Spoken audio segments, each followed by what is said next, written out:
little chefs.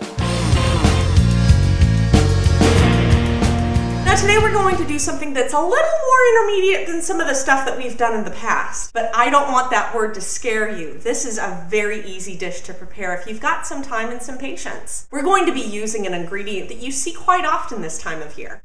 Butternut squash. Now for those of you who have had the pleasure of having dishes that include this ingredient know just how creamy and delectable it is. Today we will be making butternut squash ravioli. While butternut squash on its own is very easy to find, you will need to locate some fresh pasta sheets. Usually fresh pasta is pretty easy to find in specialty markets, but if you can't, you can always use the power of the internet. There's one particular store that I know of that makes the most delectable fresh pasta. It's called The Pasta Shop, and they're located in Berkeley, California, but luckily they ship everywhere in the United States. And trust me, once you try fresh pasta ravioli, you are never going to want to go back to store-bought again. All fresh ravioli starts with a good filling, so let's get started sauteing our butternut squash. Cutting butternut squash, if you've never done it before, can be a bit of a challenge. The outer shell is relatively hard and the inner flesh itself is dangerously slippery. I have seen people use peelers for this, which you can absolutely do. I just like using a knife, it's my preference. So once you have the butternut squash halved and you have both of the ends chopped off, go ahead and remove all of the skin. And we're going to dice this into cubes. So just go ahead and section it up and then put it aside. For removing the seeds in the center, I really like using a grapefruit spoon. The little teeth on the ends are really, really great for scraping out all of the insides. So once you get that all done, go ahead and cube the bottom the same way we did the top. To begin making the butternut squash puree, go ahead and take a large stock pot and put it over medium-low heat and add 2 tablespoons of unsalted butter. Once the butter is melted, go ahead and add in all of your butternut squash pieces, and then we want to cover it because we kind of want these to steam and cook down. Leave that as it is for about 30 minutes. While our puree is doing its thing, we are going to start on the rest of the components for our butternut squash ravioli. To begin, I am going to show you how to properly dice a shallot. Go ahead and cut off the end, but leave the bulbous hairy end on and then just remove the outer skin. Place it cut size down on a chopping board and then go ahead and make little slits, making sure that you keep the onion intact. You don't want to go all the way up the end there. And then we're going to cut it diagonally twice. Once you got those steps, go ahead and gently rock your chef's knife back and forth to dice the shallot. You'll notice that you get really, really great small cuts and your eyes won't water. Once those have been diced, set them aside. About 30 minutes has passed, so it's time to check on our butternut squash. We want to make sure that it can easily mash under the pressure of a fork, and once you get that consistency, I have a plastic potato masher that I just went in and pulverized everything. Now that our puree is ready, it is time to start on our filling. So go ahead and get yourself a large skillet, put it over medium-low heat again, and add 1 tablespoon of unsalted butter, and to that we're going to add our shallots. Now we're going to just kind of gently sweat these. When I do that, I always like to add just a touch of salt that helps release some of the moisture in the onions. After about 5 minutes, go ahead and add all of your puree and then just mix to incorporate. We want to cook this down because that puree still has quite a bit of moisture in it, so we do need to cook that out, which will probably take anywhere between 5 and 10 minutes. Just continue to check on it until you get the correct consistency. Once that's cooked down, we're going to add 3 tablespoons of heavy cream to our mixture. This is definitely a step that you can omit. I recently made some goat cheese from scratch and I added just about a tablespoon worth. It's gonna give the mixture some nice consistency and a little bit of tang to it. Once that's mixed in, go ahead and add 1/4 cup of Parmesan cheese and then stir to combine. Now it's time for some spices to come to the party. I am using 1/4 teaspoon of freshly ground nutmeg, never store-bought, mind you, 1/8 teaspoon of allspice, 1/4 teaspoon of ground ginger, and 1/8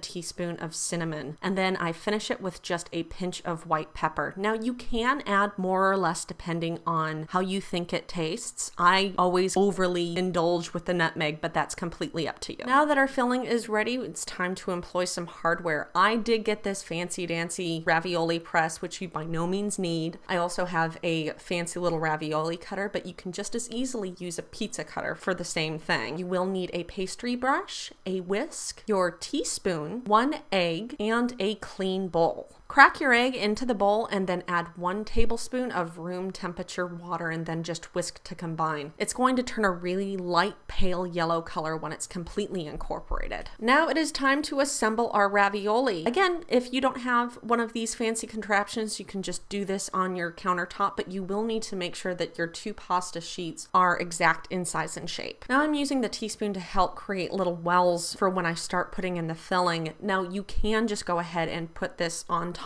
of the pasta, but you will want to make sure that they are fairly aligned, and I wouldn't recommend using more than 1 teaspoon worth of filling. That's going to be more than enough. Once you have everything mapped out on your pasta sheet, you're going to want to take the egg wash and just make sure that you kind of paint around all of the places where the filling is. The reason that we're doing this is that egg wash will help each pasta sheet adhere to each other, and it'll make sure that your ravioli stays uniform when it's in the water. Now take your second pasta sheet and go ahead and lay it on top of the first, and then just go ahead and gently pat around the edges, getting very close to the filling. You want to make sure that you remove any air bubbles that could potentially be in there. Once you have the pasta sheets sufficiently adhered to each other, go ahead and take either your ravioli cutter or your pasta cutter and then cut around the form of the ravioli. Once you do that, they're ready to be cooked. To cook the pasta, make sure you have 1 pot of water at a boil and add some salt, and then gently ladle in your ravioli. Since this is fresh pasta, it's not going to take very long, so you want to cook them anywhere between 4 and 5 minutes. While that's doing its thing, we are going to assemble the ingredients for a brown butter sage sauce. Go ahead and chiffonade about 5 leaves of sage, and over fairly high heat, you want to go ahead and melt down 2 tablespoons of butter. You want to cook it at a fairly high heat because what we're trying to do is get all of the water to evaporate and gently brown the milk solids that are in the butter. You know you're close when the bubbles start getting larger and fewer. Once the sauce stops bubbling entirely, go ahead and grab your sage and add it in. We're going to let it fry for just about another minute so it gets really nice and crispy. To plate, you want to make sure that none of the raviolis are covering each other up. We want to make sure that everyone gets a little bit of that sauce, and then just go ahead and top it with our brown butter and sage sauce. If you like, go ahead and top with just a little bit of Parmesan cheese, and it's ready to serve. Not to brag, but I would wager to say that this could rival something that you would get in any fine restaurant. And I would also say that it's worth it to try and make quality dishes like this since eating out is so expensive. Well, Little Chefs, I hope I've inspired you to try something a little more daring. That's it for this week, Little Chefs. I will see you soon, and until then, take care.